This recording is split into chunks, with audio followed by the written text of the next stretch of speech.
Hello students, now I am going to explain the third part of first chapter of SST. Second part में हम लोगों ने देखा कि किस तरह से जो battle of Plassey, battle of Buxar हुआ, उसके बाद जो गवर्नर जनरल इंडिया में आए उन्होंने अलग अलग पॉलिसीज बनाई और इस तरह से पूरी तरह से जो अपना कब्जा इंडिया पे ब्रिटिश ईस्ट इंडिया कंपनी ने किया। तो जब कंपनी का रूल इंडिया पर हुआ तब उसका जो असर इंडिया पर, कंपनी की वजह से इंडिया पर जो असर हुआ अलग अलग रूप में, वो किस तरह से हुआ वो हम अब देखेंगे। Okay, now we will see the economic impact of the company. Economic मतलब आर्थिक रूप से कंपनी का जो असर इंडिया पे हुआ। When we evaluate the 100 years of company rule in India, we realize that India, which had an inviolable position in the world in the previous centuries, became merely a country that produces raw material for England and prospective market for good produce in factories. तो अगर हम लोग इन 100 साल के पहले का जो India अगर हम लोग देखें तो इन 100 सालों में जब company east India company India में आई, उसने अपना रूल जो बनाया, तो उसके पहले जो इंडिया था जो बहुत ही प्रॉस्परस था। उसके अलावा जो रॉ मटेरियल इंडिया में, जो कमोडिटीज इंडिया की फेमस थी, और इंडिया जो इंपोर्ट एंड एक्सपोर्ट ट्रेड करता था, और जिसकी वजह से जो इंडिया के कमोडिटीज की जो डिमांड थी वो सबसे ज्यादा थी।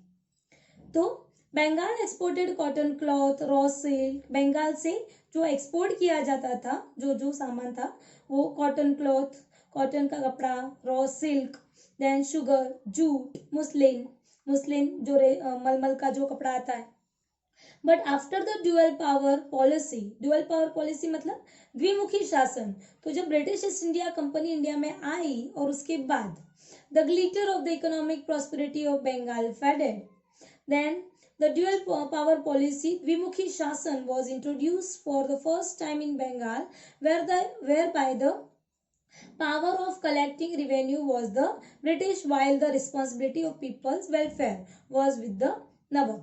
तो सबसे पहले जब ब्रिटिश ईस्ट इंडिया कंपनी ने बंगाल पे जब कंक्वायरिंग किया, उस पर अपना जब कब्जा किया, तब सबसे पहले ब्रिटिश ईस्ट इंडिया कंपनी ने जो अपनी पॉलिसीज बनाई, तो उसमें ड्यूअल पावर भी एक तरह की उनकी पॉलिसी थी।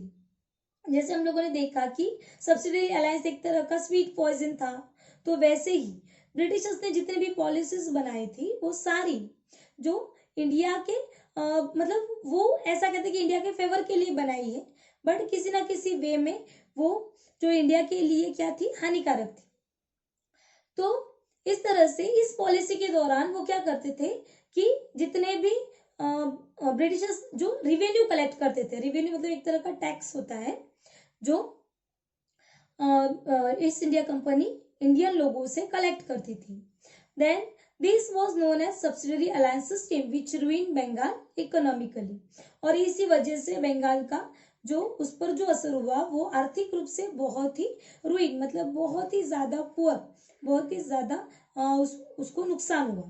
The unfair revenue collection policy by the company made the Indian peasant debtor the British government. और इस अनफेयर मतलब अन्याय से भरे हुए टैक्स की वजह से जो इंडियन पीजेंट थे, इंडिया के जो छोटे छोटे खेडूत लोग थे, वो पूरी तरह से डेटर मतलब उन पर जो कर्जा जो था वो बहुत ज्यादा हो गया था। Then the British government imposed unfair taxes on the Indian cloth industry. They adopted various deceitful practices to ruin the prosperous Indian industries, because of which it completely collapsed. और ब्रिटिश ईस्ट इंडिया कंपनी की policy की वजह से जो हमारी economical condition बहुत ही downfall हो गई थी, और उसके अलावा जो हमारी इंडियन इंडस्ट्रीज जो पहले बहुत ज्यादा प्रॉस्परस थी वो भी पूरी तरह से ठप हो गई थी, कोलैप्स मतलब बंद हो गई थी। Then the Indian artisan became poor. Indian artisan जो थे वो पूरी तरह से इकोनॉमिकली पुअर बन चुके थे, अनएम्प्लॉयड हो चुके थे, बेरोजगार हो चुके थे। Then the company traders force the weavers of Bengal to sign contracts for providing definite quantity of cloth in short period. उसके अलावा जो भी रॉ मटेरियल इंडिया से जाता था वो फोर्सफुली उनसे जो भी डिमांड होती थी वो कंप्लीट की जाती थी। Then if the weaver refused, he would be punished by being lashed or jailed. अगर उनकी जो भी डिमांड है अगर वो पूरी नहीं कर सकते थे, वीवर्स मतलब जो कपड़ा बुनते हैं, वो अगर उनका सप्लाई जो डिमांड होती थी वो अगर पूरी नहीं कर पाते थे तो उनको पनिश किया जाता था या फिर जेल में डाल दिया जाता था. Before the arrival of the company, the Indian villages were self-reliant and prosperous. तो जब तक British East India company India में नहीं आई थी, तब तक जब तक वो अराइव नहीं हुई थी तब तक जो इंडियन विलेजेस थे वो सेल्फ रिलायंट मतलब स्वनिर्भर या स्वावलंबी थे. But under the company rule they became dependent and poor. और कंपनी के रूल आने के बाद वो उनकी हालत कैसी हुई, वो बेरोजगार हुए और गरीब हुए. During the rule of the East India Company, the first railway line between Mumbai and Thane, the steamer service between India and England, then ports of Mumbai, Madras and Kolkata also took place. और उसके अलावा जो company rule में हम लोगों को कुछ हमारे इंडिया में कुछ रिफॉर्म्स भी हुए, सुधार भी हुए, जैसे कि रेलवे स्टार्ट हुई मुंबई टू ठाणे. फिर उसके अलावा जो स्टीमर सर्विस स्टार्ट हुई इंडिया एंड इंग्लैंड के बीच में. उसके अलावा जो पोर्ट्स मतलब सी रूट जब फाइंड हुआ था तब कुछ बंदरगाह भी इंडिया में बने. Then social impact of the company rule. अब सामाजिक तौर पर क्या क्या बदलाव या क्या क्या चेंजेस, उसका असर इंडिया पे क्या क्या हुआ.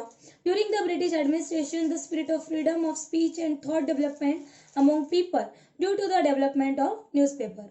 तो जो भी कंपनी के रूल से जो भी डिससेटिस्फैक्शन था उसकी वजह से, ब्रिटिश एडमिनिस्ट्रेशन की वजह से इंडियन लोगों में जो स्पीच की जो आज़ादी होती है, मतलब अपने जो व्यूज़ है, अपने जो विचार है वो लोगों तक पहुंचाने की जो फ्रीडम होता है वो उन लोगों को मिला न्यूज़पेपर के through. Then in the Indian society, certain wrong social custom, rites and rituals were prevalent during this time. और उसके अलावा इसी टाइम में हमारे समाज में कुछ ऐसी कुरीतियां या फिर ऐसी कुछ रूढ़ी परंपराएं उनका भी जन्म हुआ, जो थी sati system, female infanticide, child marriage etcetera. Sati system, female infanticide मतलब जो भ्रूण हत्या जिसको हम कहते हैं. उसके अलावा सती सिस्टम जो पति की डेथ होने के बाद जो उसकी पत्नी को सती मतलब उनके जो फनरल पायर होता है उसकी जो डेथ होती है तो उसके साथ उसको जिंदा जला दिया जाता था पत्नी को. That is called sati system, female infanticide and child marriage जो बाल विवाह होता है. तो Raja Rammohan Roy, Durgaram Mehta, Behramji Malabari were the stalwarts whose role was instrumental in getting the laws passed with the help of Britishers. तो जैसे मैंने तुम लोग को बताया था कि विलियम बेंटिक जो थे उन्होंने चाइल्ड मैरिज पे बैन किया था और विडो रीमैरिज का एक्ट बनाया था. तो ऐसे कुछ इंडियन रिफॉर्मर्स भी थे जिसमें राजा राममोहन रॉय, देन दुर्गाराम मेहता, बैराम जी मलबारी, जिन्होंने ये जो रूढ़ी परंपराएं हैं उनको मिटाने के लिए बहुत ज़्यादा प्रयत्न किए या कोशिश की. As the administrative framework in India was anglicised there was a demand for people with knowledge of English. और उसके अलावा ब्रिटिश रूल आने के बाद जो इंग्लिश मीडियम की सबसे ज़्यादा ज़रूरत पड़ी, क्योंकि जो उनकी जो लैंग्वेज थी वो इंडियन लोगों को पूरी तरह से नहीं आती थी, तो उसके लिए इंग्लिश नॉलेज लेना ये ज़रूरी हो गया. सो इंग्लिश एजुकेशन भी इंडिया में स्टार्ट हुआ. लॉर्ड मैक्यूले ने सबसे पहले इंडिया में इंग्लिश एजुकेशन वो लेकर आए. और उसके अलावा Charles Wood, as recommended by Charles Wood, universities were establish in Mumbai, Madras and Kolkata. Charles Wood के अंडर इंडिया में मुंबई, मद्रास एंड कोलकाता में यूनिवर्सिटीज भी बनाई गई.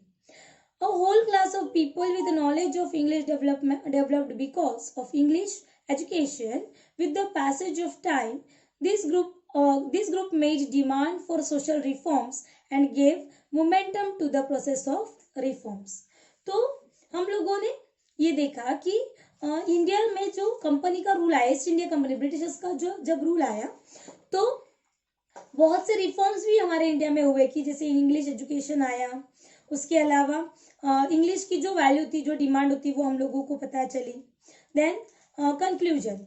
Thus the East India Company came to India being allured by the prosperity and trade opportunity.